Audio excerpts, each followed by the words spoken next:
The story begins with a dark prelude, narrated by a soft voice, lulling a child to sleep. 3,000 years ago, during the Age of Silence, humanity was nearly wiped from existence. To prevent the world's collapse, 4 legendary heroes rose to face the origin of ruin. Among them was the elven archmage, known as the Weaver of Auroras, the dwarven master blacksmith, called the Divine Forger, the Beast Warrior, and the wise Dragon King, an ancient dragon whose name was synonymous with wisdom on that apocalyptic battlefield where the ground was a carpet of bodies and the air smelled of ozone and blood. The Dragon King lay wounded in his imposing draconic form. He ordered a man to flee, taking his dragon heart. The man refused, focusing his energy to heal them, but the Dragon King, with a farewell glint in his eyes, said it was already too late for them. With a final, solemn gesture, the Dragon King drove his own claws into his chest, tearing out the pulsing heart and offering it to the man. "Do you remember our oath?" the Dragon King whispered, his voice echoing like distant thunder. "To save the world." The man, clenching his teeth, called him a stubborn reptile. The Dragon King smiled one last time and apologized for leaving all the burden to him, and his eyes closed forever. The man, with silent tears, invoked the names of his 4 fallen companions. He raised the Dragonheart, channeling his own life force, his anima essence, into it. The organ pulsed, metamorphosing into a sphere of pure light. In an act of desperation and courage, he embedded it in his own chest. A shockwave of incandescent power swept the battlefield, a column of light visible for leagues. He swore that even if his body turned to ashes, he would fight to honor the sacrifice of his friends. His blade, bathed in an ethereal glow, became the personification of vengeance. The first hero charged against the origin of ruin with a cry that tore the heavens. The scene dissolves, and the narrator's voice returns to the present. And so it was, thanks to the sacrifice of the wise king, that the origin of ruin was banished. And that was the end of the Age of Silence, a baby cries. And a man asks a woman why she tells the same story for the 100th time. She smiles, stroking the little one, saying he loves that book more than anything. The baby, in his crib, babbles with frustration. She is wrong. He finds the story fascinating, but he is furious because she refuses to stop reading it night after night. After all, he was the one. He was the one who defeated the origin of ruin, and the only reason for his irritation is a mystery that has consumed him for 3 millennia. Why was he the only hero completely erased from historical records? The story moves forward. We are at the Royal Academy, and a professor urges students to concentrate. They are in the Age of Heroes, 3,000 years since the first heroic record appeared. The Academy has been chosen to host the entrance examination for the most prestigious heroic institution. The professor is elated, certain that some of his students are destined to have their names engraved in history, until a loud snore interrupts his speech. The sleeper is our protagonist. The professor, annoyed, wakes him and decides to test him. "Since you master the content well enough to sleep in my class, tell me, what ritual was required 3,000 years ago to receive the title of hero?" The boy stands with a bored expression. "Back then, if you made a name for yourself, people adored you on their own. There was no ceremony." He introduces himself by name and house. The professor scoffs and asks if anyone else can answer. A student from a noble house raises his hand with a petulant smile. He explains that only sacred rituals, like the ritual of the essence, were used to select heroes, since there was no means of being recognized by the gods. The class applauds the kingdom's greatest magical genius, who casts a disdainful look at the protagonist, thinking he has humiliated him. The protagonist, however, is distracted, leafing through his worn book. Finding gods was extremely easy, he thinks, and certainly involved no sacred ritual. The book his mother used to read to him describes the heroic record as a miracle granted to celebrate heroes who faced the origin of ruin. He closes it, the same thought tormenting him. Why was his existence treated as a farce? The monotony of the class is broken when students rush to the windows, announcing the arrival of a powerful clan's emblem. An imposing procession crosses the courtyard, everyone fawning over a young woman, the Sword Princess. A classmate asks the protagonist sarcastically, or either he won't try to get noticed by the clan, doubting anyone of his sort would draw their interest. He retorts that he has no interest in such things and is going home. The classmate, flustered, stammers that he doesn't care either and is only going to assess her as a rival. Later, the protagonist trains alone, a staff in hand and a wooden sword on the ground. When he finishes, he reflects that his progress is not only the fruit of diligent training, but that his body in this life is naturally far more talented than the previous one. In the courtyard, he is caught off guard by a treacherous attack, which he barely blocks. His mother appears, exclaiming that this is his final test before the exam. They exchange blows in a fierce dance, and she notes that despite all her tough love, he blocks everything with ease. Worried that one of her strikes was too powerful and aimed at his head, she panics for a moment, but he sidesteps with a simple movement, the blow only grazing his hair. He takes advantage of the opening and, with a precise counterstrike, disarms and floors her. Astonished on the ground, she marvels at her son's talent and asks if he is still set on going to the Academy of Heroes of Humanity. It is the only place that may hold records about him, and he needs to unravel the mystery of his name's erasure. He confirms his decision. She reminds him of the visiting clan members and suggests that the vice patriarch might agree to teach him the clan's breathing technique so he can grow stronger and be admitted the following year. He smiles with arrogance, declaring he will be admitted this year. A carriage arrives at the property. A young woman steps out, unhappy about being housed with such a remote and small family. She wanted to focus on her exam. Her uncle calls her, asking whether she isn't curious about the protagonist, who showed complete disinterest in their clan. She dismisses him, saying he hasn't even manifested his inner spark yet. The uncle laughs, thinking she is underestimating the situation. That evening, the families meet. The protagonist's parents welcome the guests. The uncle offers a formal greeting, thanking them for their hospitality. The young noblewoman, with her black hair and ruby eyes, is noticed by the protagonist's mother, who is surprised to discover why she is the uncle's niece. While baggage is taken to the rooms, the uncle comments to the protagonist's mother about the chaos of their visit to the Royal Academy, and how the protagonist simply went home, disinterested. She laughs at the blow to her niece's pride, but apologizes if her son seemed disrespectful. He is not interested in anything beyond training. The uncle then asks about the boy, and she insists his talent is simply unbelievable. Intrigued, the uncle says that if that is what she claims, he will need to test him personally to see if he is truly worthy of inheriting the clan's primordial flames. In a training room, the protagonist is meditating. A faint energy floats at his pulse, and he opens his eyes. "It is time," he murmurs. He now has a vessel capable of containing everything. The reason he has not yet awakened his inner spark is that the moment one accepts this energy, the body specializes irreversibly. The opportunity to accumulate other types of energy, mana, spiritual energy, disappears. If in his past life he had managed to perfectly control the power of those beings, he would not have left behind a seed of catastrophe. The noblewoman interrupts him, offering to guide his swordsmanship training and attempt to earn points with her uncle. He asks who she is. She introduces herself, haughtily. He thanks her but declines the offer, saying he does not wish to be guided by someone of inferior skill. Enraged, she challenges him to a pure swordsmanship duel. If she wins, he will be her servant for the entire stay. He accepts and asks what he gets if he wins. "Then I will be your servant," she declares, pointing her sword at him. The duel begins. She blocks his first blow, but is caught off guard by his sheer brute strength, which forces her back. He gives her no respite.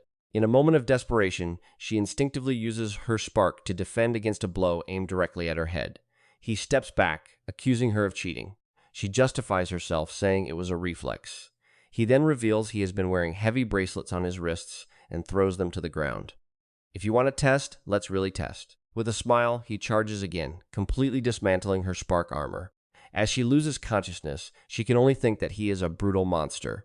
The uncle and the protagonist's mother walk through the courtyard and encounter him. The uncle introduces himself as his uncle. When he asks if he has met the noblewoman yet, he turns and sees her being carried on a stretcher, guards shouting, rushing to the infirmary. The uncle, dumbfounded, asks what happened. The protagonist explains that she underestimated him.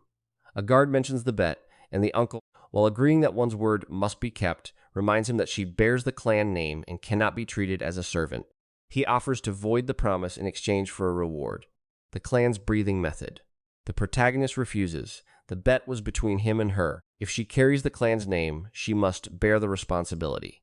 He believes learning a technique given to avoid her humiliation would have no value whatsoever. The uncle grows tense. "Are you declaring that you'll use the direct clan bloodline as a maidservant and that our technique is worthless?" The protagonist clarifies he has no intention of insulting the clan. If the uncle's intention was to reward him for his victory, he would accept gladly. But by offering the gift as a way to sweep the defeat under the rug, he is insinuating that she only lost because she was distracted. The protagonist affirms that even if she had fought seriously, he still would have won. The uncle, surprised, begins to smile. The boy is truly interesting. He orders that she be sent to the servants' quarters and tells the protagonist that in private he may call him uncle. As he walks away, the uncle confides to the protagonist's mother that he will not just teach the basic breathing technique. He will ask the patriarch, their older brother, for permission to teach the boy the supreme phoenix breath technique. In the protagonist's room, the noblewoman, with her face completely flushed, dressed in a maid's uniform, announces she will be his servant for the following week. He remarks that the uniform suits her very well, better than her usual pompous clothes. She huffs, saying she knows she is pretty, but the way he talks makes her furious. He laughs, explaining that he has a friend, a dwarven artist, who had a habit of exalting beauty in a poetic and exaggerated way. A flashback of his friend's voice surfaces, speaking about the matchless beauty of the eternal. He omits the part where his friend's brutal honesty made him beg the other heroes, including the elf and the dragon, to pose as nude models, which always ended in tremendous beatings. She sees him reading a children's book, the great hero of the beginning, and mocks him. But looking at his bookshelf, she realizes he has a meticulous obsession with the topic. There is, however, an abnormal quantity of books about the first hero. He explains that many of the achievements not attributed to the four great heroes were probably his. She counters that popular opinion is that the first hero was merely a charlatan who tried to steal the glory of the heroes. He is stunned. That is how they see him. He changes the subject, calling her to breakfast and then to training. She accepts with the hidden intention of discovering the secret of his strength. He warns her that it will be difficult to keep up. She retorts, offended, and within moments is lying on the ground, exhausted. He points out that when her energy is depleted, her reactions slow, creating openings. She questions whether such physical abuse truly helps in training. He responds that the youth of today are fragile compared to those of the past, and that modern technique, relying too heavily on the spark, has created weak bodies. Trembling, she gets up vomiting, but points her sword at him, ready to continue. He disarms her with a single blow. He then hands her one of his heavy bracelets. She collapses under the weight. Starting tomorrow, she will train wearing it. In the courtyard, she watches exhausted, but sees this as a necessary experience for her pride before the exam. He tells her that he will ask the patriarch to authorize him to inherit the phoenix breath. The condition, she announces suspiciously, is that he pass the admission exam. She argues that the exam is real combat and will be too dangerous for him without the spark. He smiles, thinking that a lack of experience in real fights only applies to this life. When all is said and done, he has already defeated the origin of ruin. He accepts the challenge, confirming he already intended to take the exam. A week later, at the exam venue, he and she arrive together. The other students murmur, surprised by her company. A male student tries to approach her, but is completely ignored. She grabs the protagonist's hand and pulls him away. Two white-haired students approach. They are from a rival heroic clan lineage. She introduces them to the protagonist, making it clear they cannot lose to them under any circumstances. One of them dismisses the protagonist, calling him small fry, and gives him an icy look. A man resembling an eccentric sorcerer appears on the stage. He is a professor, a hero listed in the heroic record, known as the Golden Eye Mage. Bored with traditional methods, he conjures the heroic record itself, a colossal book. I detest inefficiency, he declares, as a gigantic magic circle forms beneath the student's feet. He transports them inside the book to a world called the Wild Forest. The protagonist, seeing the landscape, recognizes the location. It was once an elven forest, before being corrupted by an ancient witch. The professor explains the rules. Survive. They may cooperate or eliminate one another. To forfeit, they simply break an orb they carry. Most students panic, thinking it is an illusion.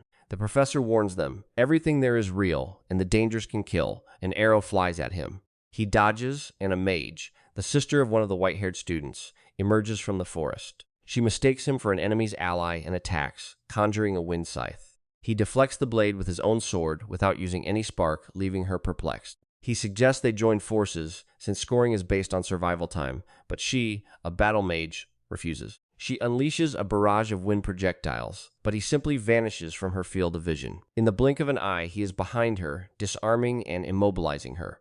Outside, a magic screen broadcasts the exam. The image everyone sees is of her tied to a tree over a not yet lit bonfire, while he sets up camp with a villainous expression. When the bonfire is lit, she wakes in terror. He gives her an ultimatum: cooperate or he pulls the rope and the flames lick her skirt. She yields, swearing on her family's name. He unties her, and when she falls, he catches her in his arms. Pleased to meet you. The professor watches it all. He despises most candidates, but recognizes the cleverness of forcing a cooperation. He is not powerful like the captains, but he is an interesting underdog. They form an unlikely duo, facing monsters. She, confused, asks what type of spark he uses. He admits he does not know how to use the spark. She is shocked, but he merely emphasizes the importance of a solid foundation. When they find the mummified corpses of monsters, he understands the condition for winning the test. His instincts alert him to an ambush, the petulant student from earlier, leading a group to eliminate them. He dispatches the underlings with ease, radiating a pure fighting spirit aura. Their leader flees cowardly. They find the group of the white-haired students. Reluctantly, they join forces upon hearing the explanation. A high-level creature has appeared, terrorizing the other monsters and draining the life from its victims. A terrifying aura emerges from the forest. The petulant student, lost, finds a corpse, and looking up, comes face to face with a monstrous spider. The professor observes, saying that a true hero only emerges in difficult times. He noticed the anomaly, but that does not mean he can win in that world. The united group of heroes advances and finds the creature. The Spider Princess, a servant of the Origin of Ruin's army. A powerful spell strikes her, but she regenerates instantly. A bolt of spark hits her, but the result is the same. The protagonist explains that she has the Ring of Life, a relic of infinite healing, inside her stomach. Direct damage is useless. A massive combined attack is needed. Two rivals exchange glances. He says he will buy 5 minutes. Everyone considers it suicide, but he picks up a halberd and charges the spider. With supernatural precision, he begins cutting off the creature's legs one by one, creating a dance of evasion and attack that leaves everyone awestruck. The Wind Mage, at his command, uses her magic to throw him weapons, which he uses and discards as they break, maintaining the constant assault. He looks like a war god. While fighting, he has a flashback of the elven archmage rescuing an elven child from the claws of a smaller spider. The two white-haired rivals, finally cooperating, combine their powers of wind and fire to create a flaming tornado that consumes the Spider Princess. Regeneration is no match for the combined destruction. Finally, the Ring of Life falls from the spider's charred belly. The world of the heroic record, or at least its prologue, has been conquered. As the world begins to collapse and students are transported back, he picks up the ring. A small fairy, a fey prince, emerges from the object. He recognizes the protagonist's soul. A voice echoes in his mind, granting him a reward, the pledge of the Fairy King. This is abnormal. Rewards are not given like this. He realizes that the power in the professor's eye came from this fairy. Back in reality, in the tower of the academy director, an old swordsman. The director receives the exam results from the Western Territory. The eccentric professor, to his surprise, passed 40 students. But more shocking still, he recommended an unknown student as the freshman representative of the Night Division. Intrigued, the director wonders what kind of boy this is, that of all professors, it was this one who spoke so highly of him. The protagonist is in a bathhouse, relaxing his sore muscles. He reflects on the anomalous reward he received. His mother enters and shares a story from her past. She was expelled from the clan for losing the primordial flames while saving a companion, but she does not regret it one bit. She congratulates him on his admission and advises him to use his power for a just cause. He arrives at the capital city, where the academy itself is an imposing castle. He is received by his uncle. After a month of debates, the clan agreed to grant him the right to inherit the Phoenix Breath. The uncle hands him a subspace key. Inside, a flaming and empty book awaits him. He must let a drop of his blood fall on the page to seal the knowledge. He bites his thumb and lets the blood fall. The fire transforms into a warm, golden aura. The uncle, impressed, congratulates him. He is now officially a member of the clan. Before departing for the academy, he goes to a shop to meet a friend. He bumps into a clumsy girl, knocking her books to the floor. She apologizes and leaves in a hurry. He picks up what fell, her student ID. Her name is there. He finds his friend and they go shopping for school supplies. He shows her, discreetly, a flame dancing in the palm of his hand, the Phoenix Breath. In one afternoon, he learned what takes the most talented students 3 weeks to feel. She drops all the bags, shocked. At the port, freshmen board a ship to cross the lake to the academy. The professor in charge, a glacial knight, receives them. During the voyage, an alchemist introduces himself to the protagonist and the noblewoman, offering his services. The protagonist senses that the calm is strange, an intuition that proves correct when the ship is attacked by a lake kraken. The assigned professor, drinking wine calmly, refuses to help, saying that the dangers must be overcome by the students themselves. Chaos ensues. The protagonist springs into action, cutting tentacles. The noblewoman follows, but is caught off guard by a water jet, a reminder that krakens react to heat with water. The other regional captains also join the fight. The ice mage from the north, twin brothers from the west, a bruiser from the south, and a haughty student from the center. He observes everyone, but his gaze fixes on the protagonist. His swordsmanship has no wasted movements. He moves as if predicting the kraken's actions. An unknown and fascinating freshman. Finally, they arrive at the academy. At the entrance ceremony, the director gives a brutal speech. If you dream of being heroes, you must always put your lives at risk and surpass your limits. Those who cannot do not belong here. He smashes the table in front of him for emphasis. After a deathly silence, the veterans shout, and he responds with a "I didn't hear you." Drawing sighs from the professors, the time comes for the freshman representative's speech. To the captain's surprise, it is the protagonist who is called.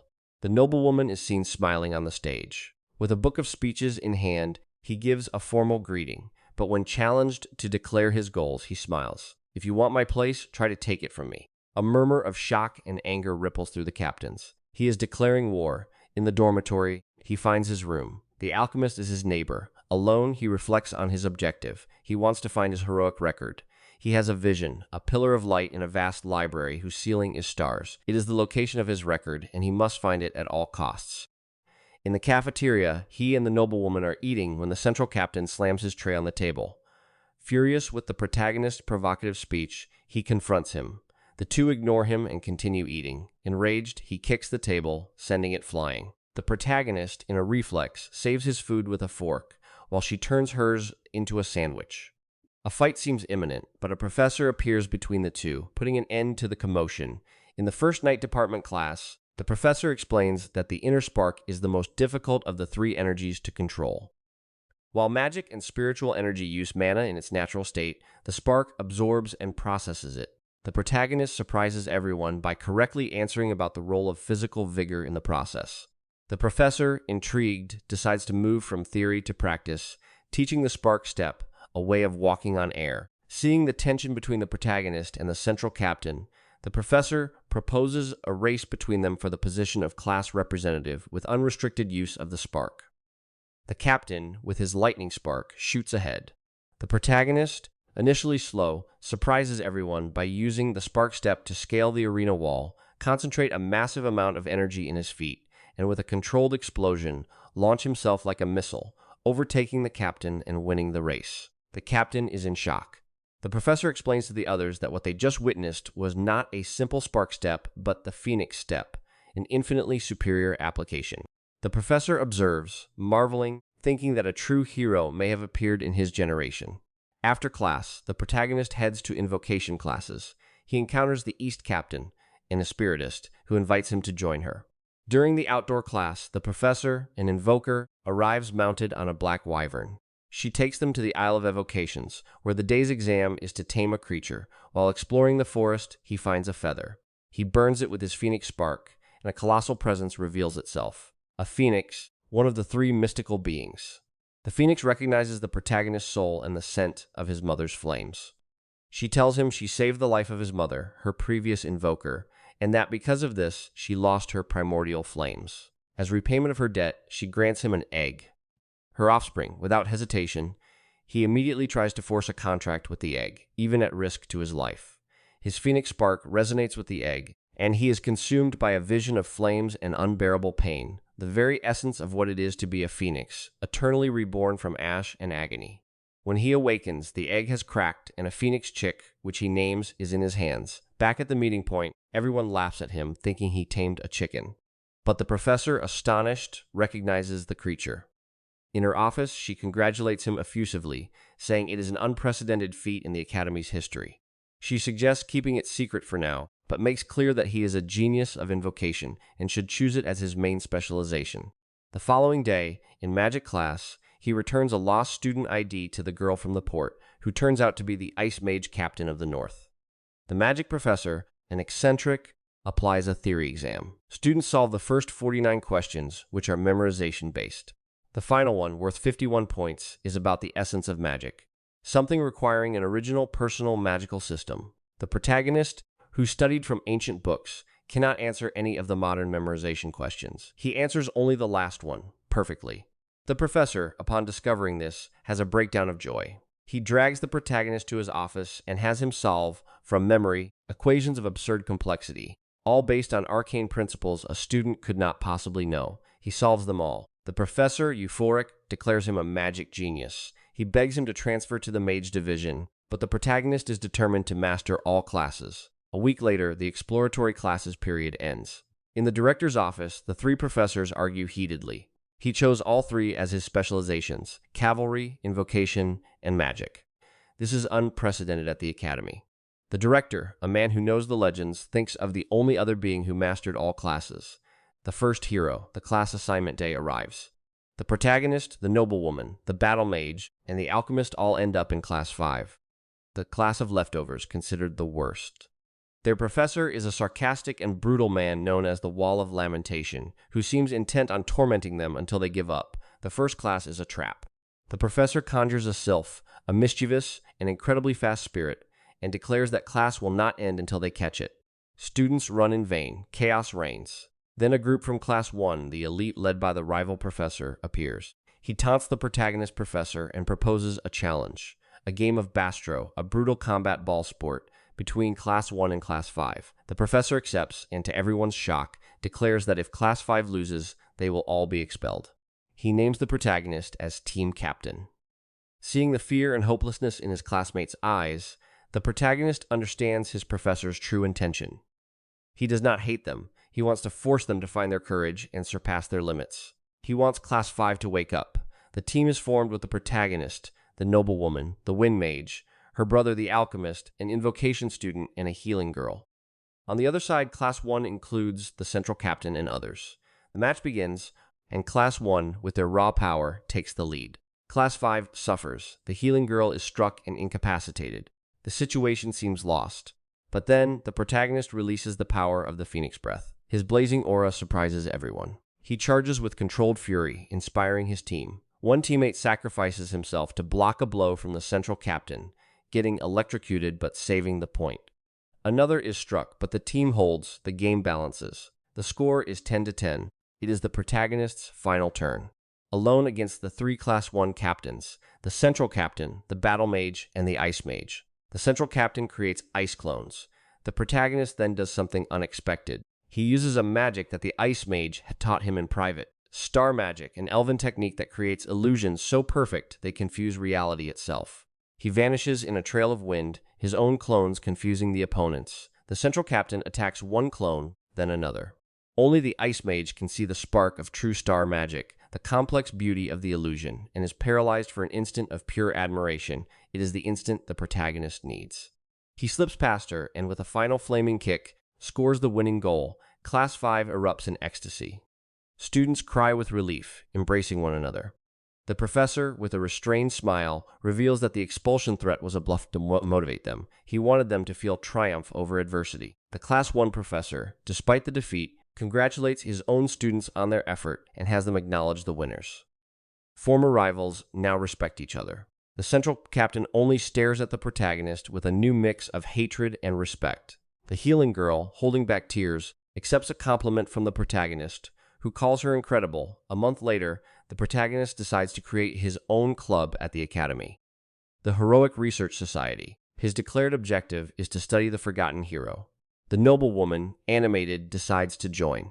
The battle mage joins reluctantly, as do the healing girl and the invocation student. While they discuss the club, fifth-year veterans return from an expedition to purify a heroic dungeon. One of them, the student council president, the noblewoman's older brother, surprises the protagonist and takes him to dinner in the city. He wanted to meet the cousin who was causing such a stir. During dinner, the president reveals that his aunt, the protagonist's mother, was a legend at the academy. The following morning, in a heroic studies class, the protagonist is officially named Class 5 representative. The fire girl, who had questioned the choice, goes quiet upon seeing the pile of paperwork the role involves. Then, an announcement summons all first years for a joint class in the Hall of Primordia. The ice mage is exhausted, taking recovery potions. She explains that for her, magic is a matter of tower pride, research, and innovation. If someone masters the latest trends, her position as the top theory mage could be at risk. The joint class is taught by a frighteningly personified spiritist professor. She explains the symbiotic relationship between the academy and the heroic clans. During the class, an assistant to the director arrives with a small fragment of a damaged heroic record. It is an artifact recovered by the veterans. The professor asks the class representatives to approach and touch the fragment as a demonstration of how one reacts to such objects. The protagonist chosen touches the piece of parchment. Immediately, the fragment releases a blinding golden aura and a whirlwind of enigmatic texts. The ground beneath him transforms into a giant pulsing magic circle. The fragment, which should not have reacted to anyone, is not only reacting but activating in an uncontrolled fashion. The world dissolves into light. When everyone's vision clears, all those present in the hall have been transported into a new world of the heroic record. It is a desolate, apocalyptic battlefield. The air is smoke and the ground ash. On the horizon, a monstrous and impossible silhouette writhes. A shadow the protagonist recognizes intimately. A voice echoes in the fragmented world, a voice unheard for ages, the reward for his victory, granted by the fairy king. It seems the fragment has brought him home. The landscape is the same as the final battle against the origin of ruin. They are inside the memory of the first hero himself. The blinding light has dissipated, but what remains is a darkness punctuated by floating embers and a leaden sky. The air, dense and sulphurous, burns the lungs of all students and professors dragged inside the heroic record fragment. They are no longer in the Hall of Primordia. They are in a living nightmare. The battlefield stretches infinitely, a graveyard of shattered armor and charred banners. The mountain in the distance is not a mountain, but the twisted carcass of an ancient god dragon. The atmosphere pulses with an ancient, malevolent, stagnant energy, a scar on the fabric of reality that has never healed. The protagonist stands motionless, his chest rising and falling as he absorbs the scene. Every detail is a needle in his soul. He recognizes every fissure in the ground, every ruin. It is the place where his companions fell, the place where he failed them, where one gave his heart, where another sang her last spell. His fist clenched so tightly that his nails dig into his palm. The frighteningly personified professor, the first to recover, extends her spiritist senses to assess the situation. Her face, normally a terrifying mask, goes pale. This is not a common fragment. It is a root memory, a crystallized moment that defines the entire existence of a hero. Emergency situation, level 0. All students form a defensive perimeter around the professors. Now, the director's thunderous voice cuts through the growing panic like a blade. He, along with several professors, had also been pulled inside.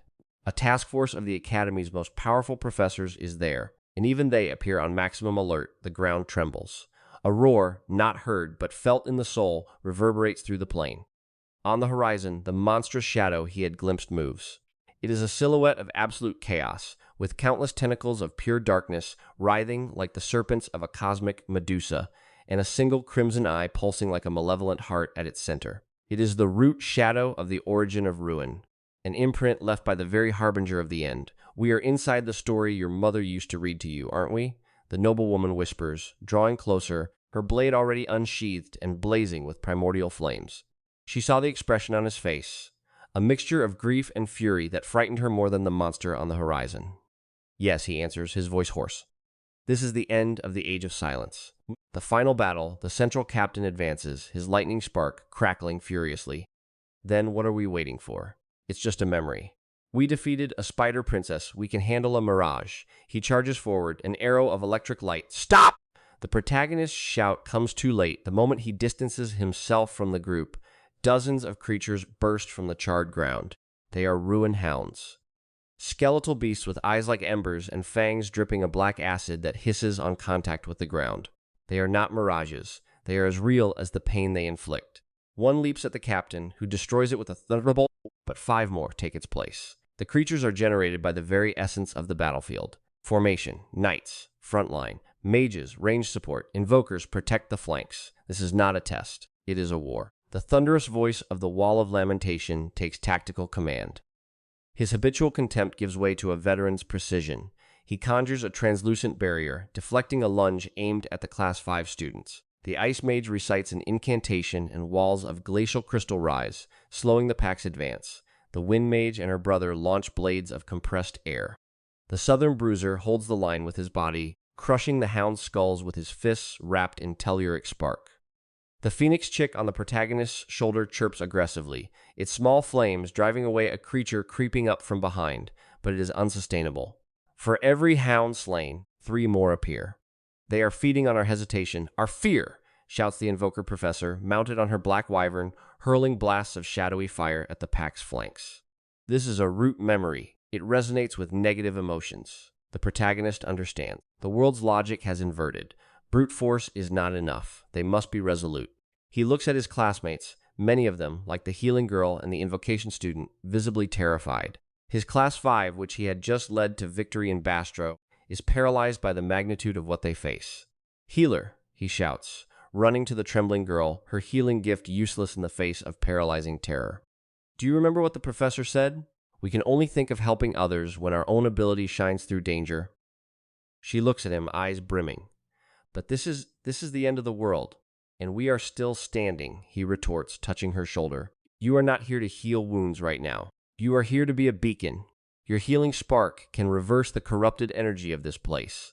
Trust yourself. As if a switch is flipped, her fear transforms into determination. She closes her eyes and raises her hands. Instead of healing, she begins to radiate her pure, immaculate spark. Healing energy, a balm for life, is poison to the manifestations of ruin. The ruin hounds trying to approach recoil, hissing, their forms corroded by the girl's soft radiance. A small safety bubble forms around the group, a sanctuary of light in the heart of darkness. Excellent, roars the wall of lamentation, a rare smile of genuine approval crossing his face. That's it. Use your heads. Adapt, mages. Channel your spells through the girl's aura. Purify them. The wind mage and ice mage do not hesitate. Their wind scythe and ice lances, passing through the healer's field, acquire a silvery luminescence.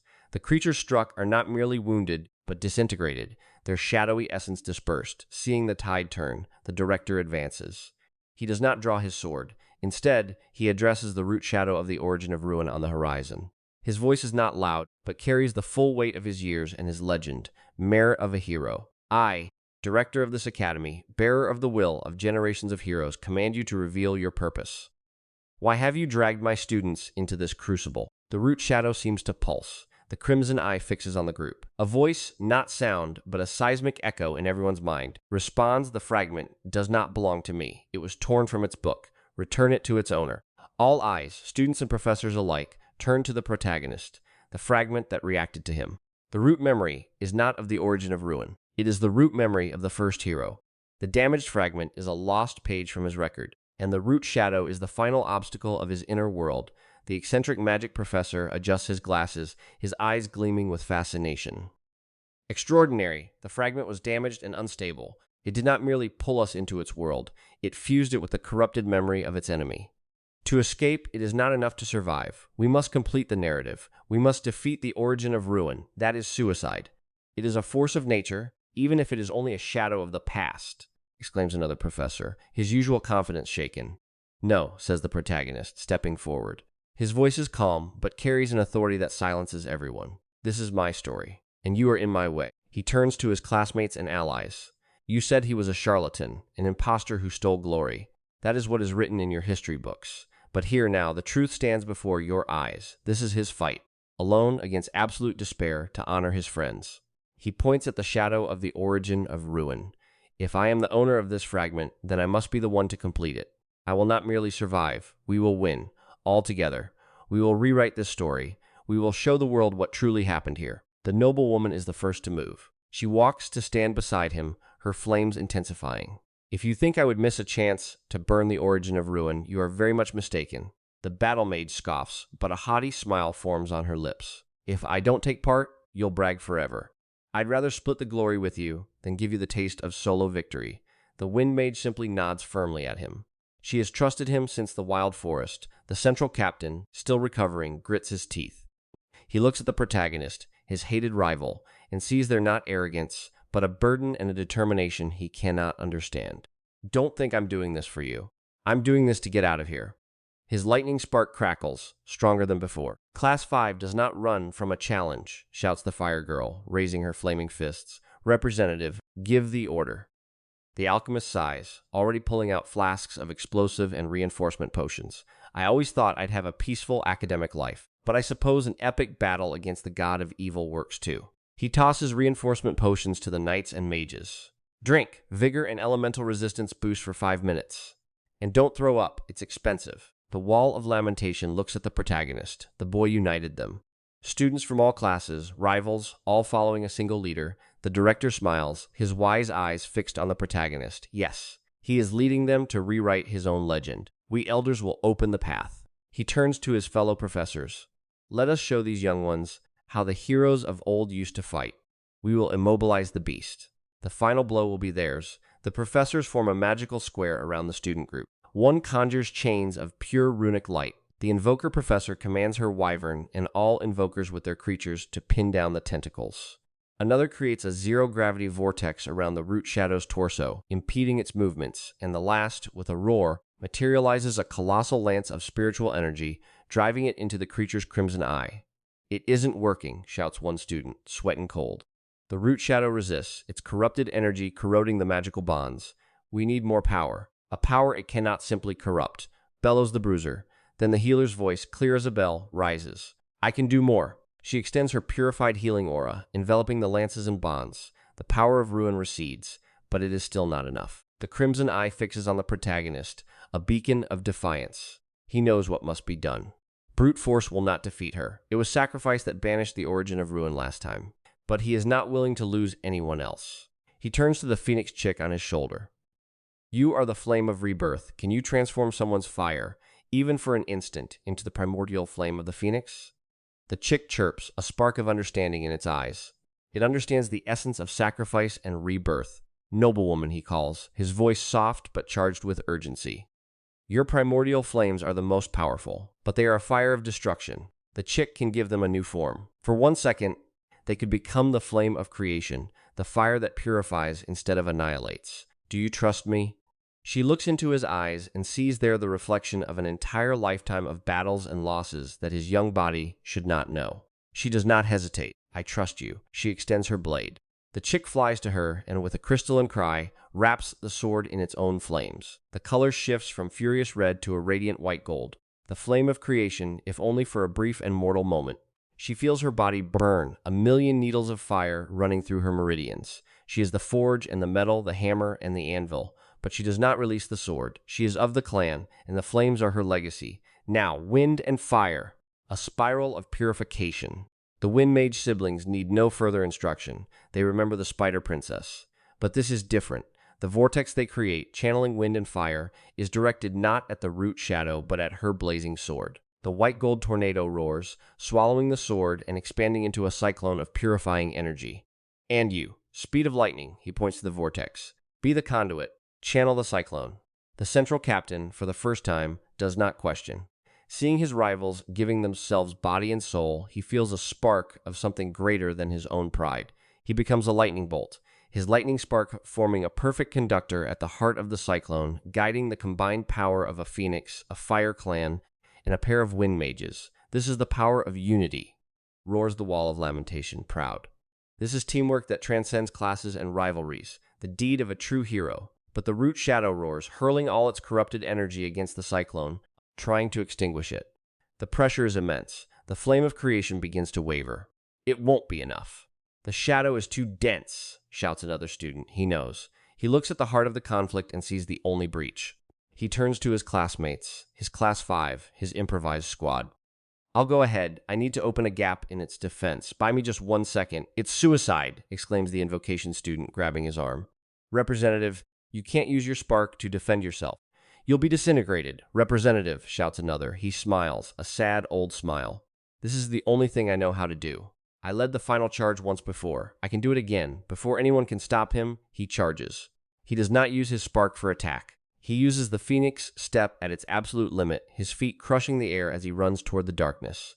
He becomes a blur, a human dart aimed at the crimson eye of the root shadow. The phoenix chick, sensing its master's peril, flies back to his shoulder and envelops him in a faint protective aura. The creature concentrates all its malevolent power on him. Beams of pure corruption are fired. He dodges, his ages of experience allowing him to predict each trajectory. But one grazes his shoulder, corroding his uniform and skin. He does not stop.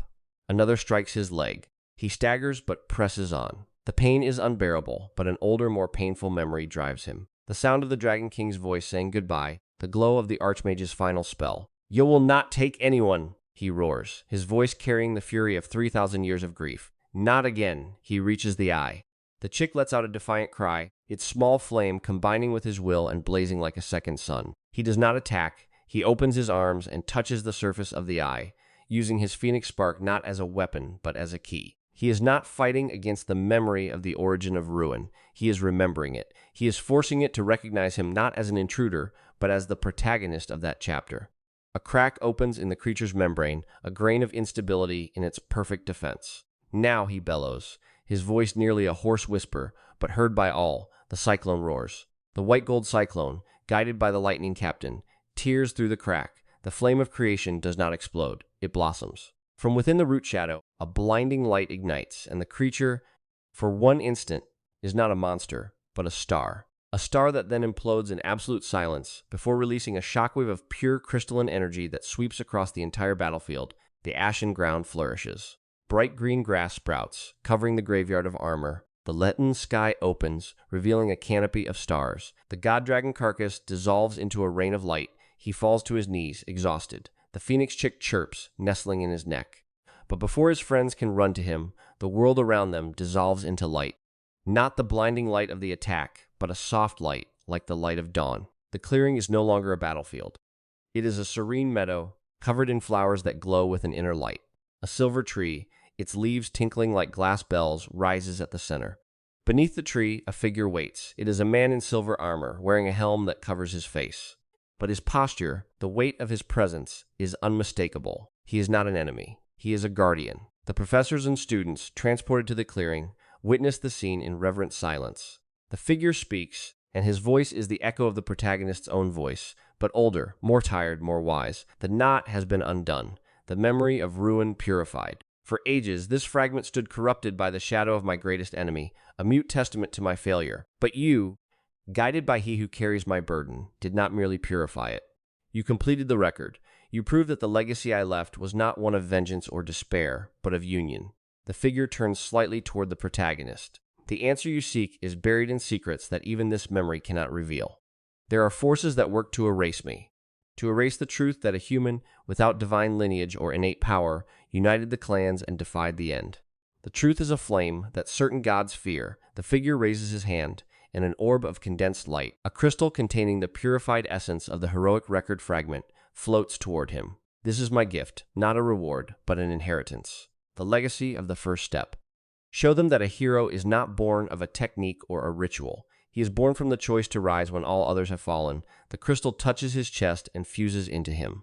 In his mind, a knowledge blossoms, a technique, a mental posture, a state of being. The legacy of the first step is the ability to inspire, to lead, to dispel fear with one's own presence, the epitome of a hero's charisma. It is the supreme leadership ability the first hero used to unite the four great heroes.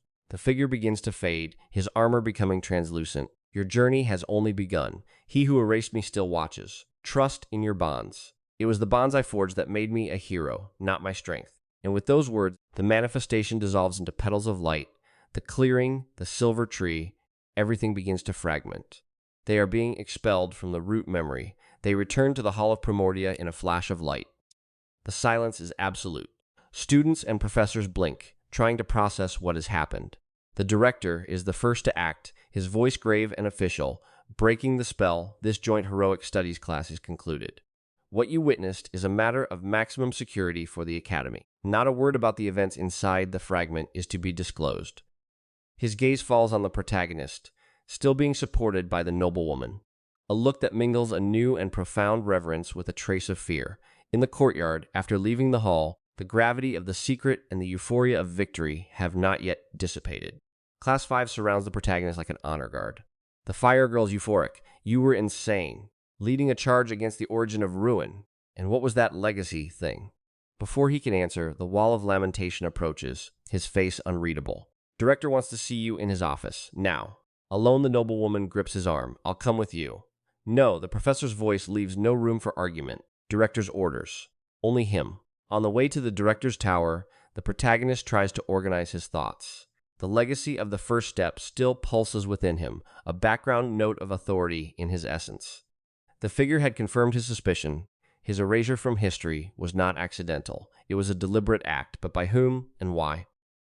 The director's assistant leads him to the room. The director is not behind his desk. He stands with his back to the door, gazing through the window at the Academy castle. He begins without turning. In more than 300 years of history, a heroic record fragment has never reacted that way. And I could have let it pass as a coincidence. But it was not a coincidence, was it? The protagonist remains silent. The director turns. In his hands, he holds an old leather-bound book. It is not a spell book. This is the diary of the Academy's founder. He wrote about a prophecy about the return. He did not fully believe it, but left instructions. He wrote about the hero of the beginning, about how one day an ancient soul would return to settle the accounts of the past and reclaim its place in history. The director walks toward him, his piercing eyes unwavering. You knew the damaged fragment was yours. You knew what to do on the battlefield. You led students, some of them your rivals, with the efficiency of a veteran commander. And the root memory, it addressed you as its owner.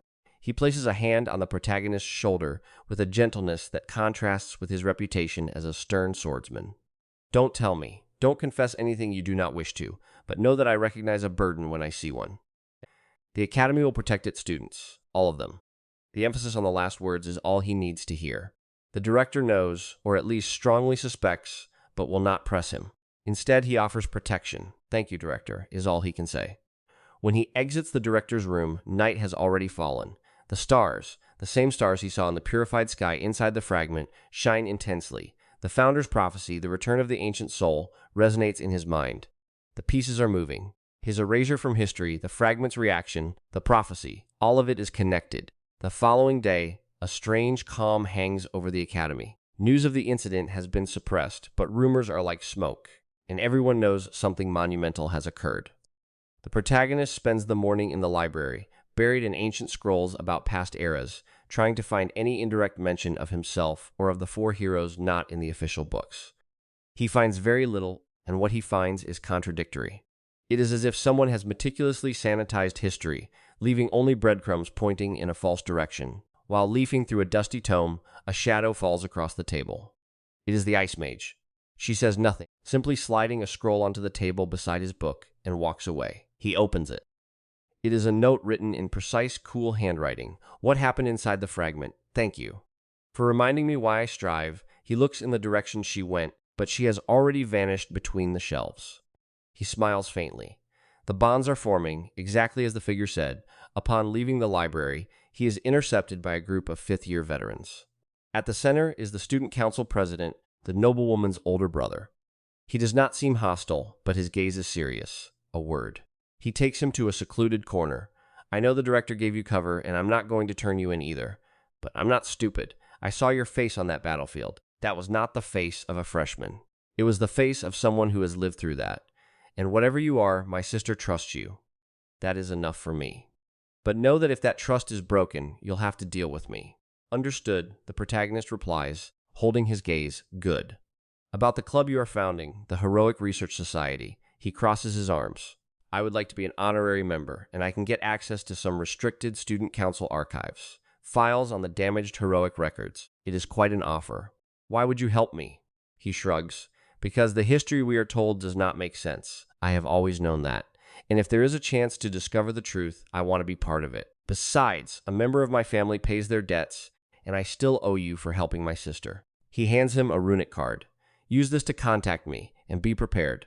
Your little speech at the Bastro game and your performance in the fragment have made you a target. You are no longer an underdog. Now you are the benchmark to beat. As he walks away, the noblewoman, the wind mage, and the alchemist approach coming from the cafeteria. Hey, representative, she calls, her usual boundless energy undiminished. We were looking for you. The club meeting is today, remember? We already have official academy approval, announces the alchemist, waving a form. The Heroic Research Society is officially club number 42. And we have our first mission. Mission? He asks. Yes, exclaims the healer, still radiant with her newfound confidence. It's a request from the administration.